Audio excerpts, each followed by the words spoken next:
French press, cold brew, pour over coffee.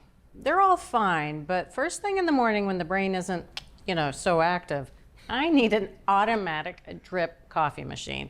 And Adam has gone out and bought every single one known to mankind. He brought them here for us. We had 16 of these machines. Brewing coffee should be pretty simple. A cup of coffee seems simple enough. But you know what? It is like this alchemy of key factors, including the coffee itself, the water, the brew time, the brew temperature. We had 16 machines. Some of them are back here, some that are here. The price range was $19 to $365. And we did a couple of things to level the playing field. We used the same coffee, ground in the same method, to the same particle size, the same water in all of these things. We also used the ratio of ground coffee to water that's recommended by the Specialty Coffee Association. That's 55 grams of coffee to 1 liter of water. So off the bat, one of the machines had a problem with brewing a full pot according to that SCA ratio. That was this one. The brew basket overflowed because it was a lot more coffee than the manual recommended. This one almost overflowed. Cleaning that up was a bear. When we reduced the amount of coffee grounds for a full pot to follow the directions in their instruction manuals, the coffee tasted weak. Right. It just wasn't right. Gotcha. I mentioned earlier that the temperature of the water was important. That should be 194 degrees to 205 degrees. Timing is also important. A full pot should brew somewhere in the 4 to 8 minute range. Of course, we measured all that. We measured the temperature, we measured the time. A couple of these took about 12 minutes to brew a whole pot of coffee. One of them took 17 minutes to brew a whole pot of coffee. That thing would go through the window. Tasters tried the coffee, of course, all along. Random blind tasting, and they found flavor flaws in those coffees from those machines because they just took too long to brew. And I don't have 17 minutes in the morning. No, absolutely not. We wanted simple, clear controls. This is a first thing in the morning operation. Yep. This one, for instance, looks like it has one dial. The learning curve was incredible. You had to twist the dial and press the button, and there were confusing symbols, and they flashed or they didn't, depending on what you chose.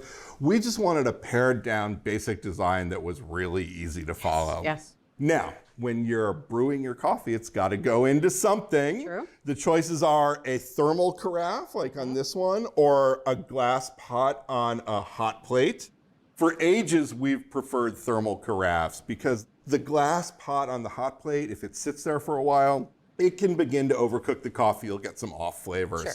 In this testing, though, we found out that not every thermal carafe was created equal. We tested the temperature over 2 hours, and some of them lost a couple of degrees over those 2 hours, while others kept the coffee piping hot. In the end, this was the overall winner. This is the Technivore Mocha Master KBT. That should be a familiar name. It's great. It has a copper heating element that heated up the water quickly. It stayed in that target temperature range for 91% of its brew cycle. It brewed quickly. The thermal carafe has an unimpeachable design.